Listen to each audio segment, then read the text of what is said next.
മാതർമേ മസുപൈ കൈഡഭഗ്നി മഹിഷപ്രാണാപഹാരോദ്യമേ ഹേലാ നിർമ്മിത ധൂമ്രലോചനവധേ ഹേ ചണ്ഡമുണ്ടാഗ്നി നിശേഷീകൃത രക്തബീജതനുജേ നിത്യേ ശുംഭാപഹേ ശുംഭധ്വംസിനി സംഹര ശുദുരിതം ദുർഗേ നമസ്തേംബികേ. ദേവീമാഹാത്മ്യം തുടരാണ്. ശുംഭനിശുംഭന്മാരെ വധിക്കാനുള്ളതായിട്ടുള്ള ദേവിയുടെ പുറപ്പാടാണ്. ദേവി ദേവന്മാരുടെ സ്തുതി കേട്ടിട്ട് ദേവി ഞാൻ വധിച്ചോളാം എന്ന് പറഞ്ഞ് അവിടെ നിന്ന് പോയി അപ്രത്യക്ഷമായി. എന്നിട്ട് അതിമനോഹരമായിട്ടുള്ളൊരു സ്ത്രീരൂപം ധരിച്ചുകൊണ്ട് ആർക്കും കണ്ടാൽ മോഹം തോന്നത്തക്കതായിട്ടുള്ള അതിമനോഹരമായിട്ടുള്ള ഒരു സ്ത്രീരൂപം ധരിച്ചുകൊണ്ട് ഹിമാലയത്തിൽ പോയി ഒരു ഡോളയിൽ ആടിക്കൊണ്ടിരുന്നു എന്നാണ്, ഒരു ഊഞ്ഞാലിൽ ആടിക്കൊണ്ടിരുന്നു എന്നാണ്. അപ്പോൾ ആ സമയം അങ്ങനെ കുറച്ചു നാള് അവിടെ ഹിമാലയത്തിൽ വസിച്ചു എന്നുള്ളതാണ്. ആ സമയത്ത് താമംബികം പരം രൂപം ബിഭ്രതീം സുമനോഹരം ദദർശ ചണ്ഡോ മുണ്ടശ്ച ഭൃത്യൗ സുംഭതി സുംഭയോ. താം അംബികാം, ആ അംബികയെ, ആ ദേവിയെ, പരം രൂപം ബിഭ്രതീം സുമനോഹരം, സുമനോഹരം പരം രൂപം ബിഭ്രതീം, സുമനോഹരം അത്യന്തം മനോഹരമായിട്ടുള്ള പരം രൂപം ശ്രേഷ്ഠമായ ഒരു രൂപം, ബിഭ്രതീം ധരിക്കുന്നതായ, അങ്ങനെ വളരെ മനോഹരമായിട്ടുള്ള രൂപത്തിൽ അവിടെ ഇരിക്കുന്നതായിട്ടുള്ള ആ ദേവിയെ ദദർശ കണ്ടു. ആരാണ് കണ്ടത്? ചണ്ഡഹ മുണ്ടഹ ച, ചണ്ടോ മുണ്ടശ്ച പദം മുറിക്കുമ്പോൾ ചണ്ഡഹ മുണ്ടഹ ച, ചണ്ടനും മുണ്ടനും എന്നുള്ളതായിട്ടുള്ള രണ്ടുപേര്, ചണ്ടമുണ്ടന്മാര്. അവരാരാണ് എന്ന് വെച്ചാൽ ഭൃത്യവും ശുംഭനിശുംഭയോഹോ, ശുംഭനിശുംഭന്മാരുടെ ഭൃത്യന്മാരാണ്. അതായത് ദേവന്മാരെയൊക്കെ അടക്കി വാണ്ടിരുന്നതായിട്ടുള്ള ആ രണ്ട് അസുരന്മാരായിട്ടുള്ള ശുംഭനിശുംഭന്മാരുടെ ഭൃത്യന്മാരാണ് ഈ ചണ്ടനും മുണ്ടനും. അവര് ഈ ദേവി ഇവിടെ ഹിമാലയത്തിൽ ഒറ്റയ്ക്ക് ഇരുന്ന് ഊഞ്ഞാലിലാടുന്നത് കണ്ടു എന്നുള്ളതാണ്. യദൃച്ഛയ അവരെങ്ങനെയാണ് കാണാനിടയായത് എന്ന് അടുത്ത ശ്ലോകത്തിൽ പറയാണ്. യദൃച്ഛയാ പര്യടന്തൗ മേദിനീം കാമരൂപിണൗ തൗ ദൃഷ്ട്വാ തത്ര ചാർവാംഗീം വിസ്മയാവിഷ്ടചേതസൗ. യദൃച്ഛയാ പര്യടന്തൗ, യാദൃശ്ചികമായിട്ട് അവരിങ്ങനെ ഭൂമിയിൽ സഞ്ചരിക്കുകയാണ്. മേദിനിയും പര്യടന്തവും, മേദിനിയിൽ, മേദിനീച്ച ഭൂമി, ഭൂമിയിൽ സഞ്ചരിച്ചിരിക്കുന്ന, പര്യടനം ചെയ്യുന്നതായിട്ടുള്ള, സഞ്ചരിച്ചു കൊണ്ടിരുന്നതായിട്ടുള്ള, അവർ ചുറ്റിക്കറങ്ങാണ് അവർ ഭൂമിയിൽ ഓരോന്ന് കണ്ടുകൊണ്ട്. അപ്പം അങ്ങനെ ഭൂമിയിൽ ചുറ്റി സഞ്ചരിച്ചിരുന്നതായിട്ടുള്ള അവർ യദൃച്ഛയായിട്ട് ഈ ഹിമാലയത്തിൽ വന്നു. അപ്പം എന്താ ചെയ്തു? തൗ കാമരൂപിണവും, കാമരൂപികളാണ് അവര്. ഇഷ്ടം പോലെ വേണ്ട, അവർക്ക് ഇഷ്ടമുള്ളതായിട്ടുള്ള രൂപം ധരിക്കാൻ സാധിക്കും, വേഷം മാറാൻ സാധിക്കുന്നു. വേഷം മാറുക എന്ന് വെച്ചാൽ ആ ആകപ്പാടെ കൂടിയിട്ട് ആളെന്നെ മാറാൻ പറ്റും. അപ്പം അങ്ങനെയുള്ളതായിട്ടുള്ള ആ കാമരൂപികളായിട്ടുള്ള അവർ, അപ്പം അവരെ ആരും തിരിച്ചറിയൂല്ലല്ലോ. അപ്പം അങ്ങനെ ഭൂമിയിൽ കറങ്ങിക്കൊണ്ടിരുന്നതായിട്ടുള്ള സമയത്ത് ദദർശ അവര് കണ്ടു. എന്താണ്? ആരെയെ കണ്ടത്? ദേവിയെ അവിടെ കണ്ടു. ചാർവാംഗീം, ചാർവാംഗിയായിട്ടുള്ള, ചാർവാംഗീച്ച മനോഹരമായിട്ടുള്ള രൂപത്തോടു കൂടിയ, ചാർവാംഗീം ചാരുവായിട്ടുള്ള അംഗങ്ങളോട് കൂടിയ എന്നർത്ഥം. ചാർവാംഗീം എന്നുള്ളത് ചാരുവായിട്ടുള്ള അംഗങ്ങളോട് കൂടിയവൾ, അതിമനോഹരമായ അംഗങ്ങളോട് കൂടിയ ആ ദേവിയെ, അംബികയെ വിസ്മയ ആവിഷ്ട കണ്ടിട്ട്, ദൃഷ്ടുവാ കണ്ടിട്ട്, വിസ്മയ അവിഷ്ടചേതസൗ, വിസ്മയം കൊണ്ട് അത്യധികം ആശ്ചര്യപ്പെട്ടു എന്നുള്ളതാണ്. ഇത്ര മനോഹരമായിട്ടുള്ള രൂപം കണ്ടപ്പോൾ അവർക്ക് വളരെ ആശ്ചര്യമായി. വിസ്മയം കൊണ്ട് ആവിഷ്ടമായ ചേതസ്സോടു കൂടിയവരായി തീർന്നു. അവർക്ക് അത്യന്തം അത്ഭുതം ഉണ്ടായി എന്നാണ് ഈ ചണ്ഡമുണ്ടന്മാർക്ക് ദേവിയെ കണ്ടപ്പോൾ, ദേവിയുടെ ആ രൂപ മനോഹാരിത കണ്ടപ്പോൾ അവർക്ക് വളരെയധികം ആശ്ചര്യം ഉണ്ടായി എന്നാണ്.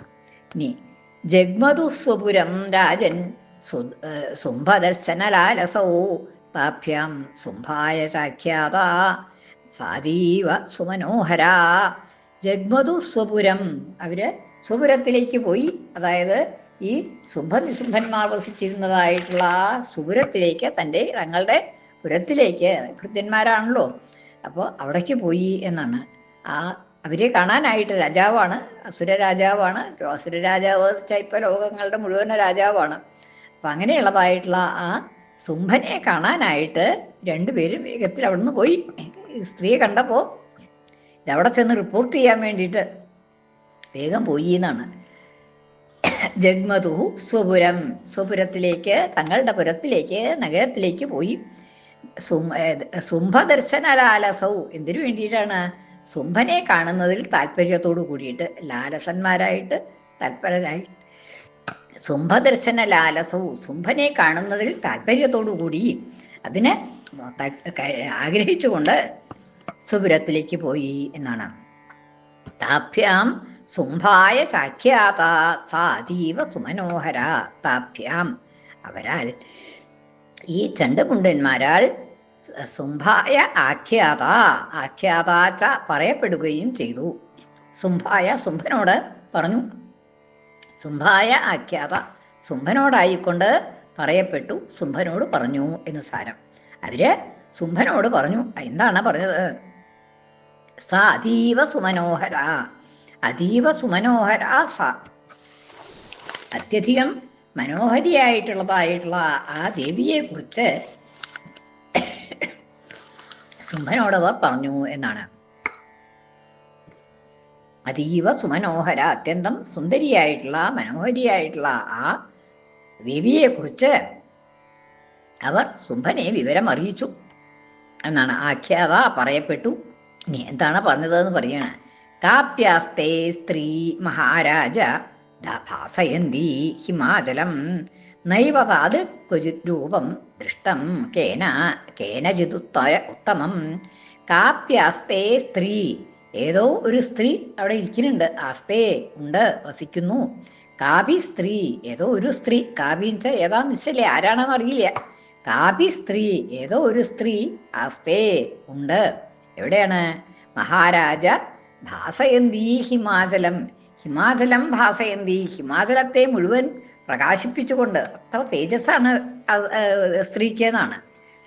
ഹിമാചലം ഭാസയന്തി, ഹിമാചലത്തെ മുഴുവൻ, ഹിമവാൻ എന്നുള്ളതായിട്ടുള്ള ആ പർവ്വതത്തെ മുഴുവൻ പ്രകാശിപ്പിച്ചുകൊണ്ട്, ഭാസയന്തി, പ്രകാശിപ്പിച്ചുകൊണ്ട്, തൻ്റെ പ്രകാശം കൊണ്ട്, തേജസ് കൊണ്ട് ഈ പർവ്വതത്തെ മുഴുവൻ പ്രകാശിപ്പിക്കുന്നതായിട്ടുള്ള ആ ഒരു സ്ത്രീ ഉണ്ട് എന്നാണ്. അതായത് ഒരു ഹിമാലയത്തിലുണ്ട് എന്നാണ്. നൈവ താദൃക് ക്വചിത് രൂപം ദൃഷ്ടം കേനചിത് ഉത്തമം. നൈവ, ഇല്ലേ, ഇല്ല എന്നാണ്. ന ഏവ, ഒട്ടും തന്നെ ഇല്ല. താദൃക് ക്വചിത് രൂപം, താദൃക് രൂപം, അപ്രകാരമുള്ളതായിട്ടുള്ള ഒരു രൂപം, അത്രത്തോളം ഭംഗിയുള്ളതായിട്ടുള്ള ഒരു രൂപം, ക്വചിത്, ഒരിടത്തും, കേനചിത്, ഉത്തമം, ഉത്തമമായിട്ടുള്ള ഇതിനേക്കാൾ, ഉത്തമമായിട്ടുള്ള ഇതിനേക്കാൾ ശ്രേഷ്ഠമായിട്ടുള്ള ആ ഒരു രൂപം ആരും ഇതുവരെ എവിടെയും കണ്ടിട്ടില്ല. ക്വചിത് കേനചിത്, ആരാലും കണ്ടപ്പെട്ടിട്ടില്ല, എവിടെയും കണ്ടപ്പെട്ടിട്ടില്ല, ആരും എവിടെയും കണ്ടിട്ടില്ല. ഇപ്രകാരമുള്ളതായിട്ടുള്ള ആ ഒരു രൂപം ഇതുവരെ ആരും എവിടെയും കണ്ടിട്ടില്ല. അത്രത്തോളം സുന്ദരമാണ് ആ സ്ത്രീരൂപം എന്ന് പറയാണ്. അങ്ങനെയുള്ളതായിട്ടുള്ളൊരു സ്ത്രീ ഹിമാലയത്തിനെ മുഴുവൻ പ്രകാശിപ്പിച്ചുകൊണ്ട് അവിടെ വസിക്കുന്നുണ്ട് എന്നാണ്. കാപ്യാസ്തേ സ്ത്രീ മഹാരാജ, അല്ലയോ മഹാരാജാവേ, കാപി സ്ത്രീ ആസ്തേ, ഏതോ ഒരു സ്ത്രീ ഉണ്ട് അവിടെ.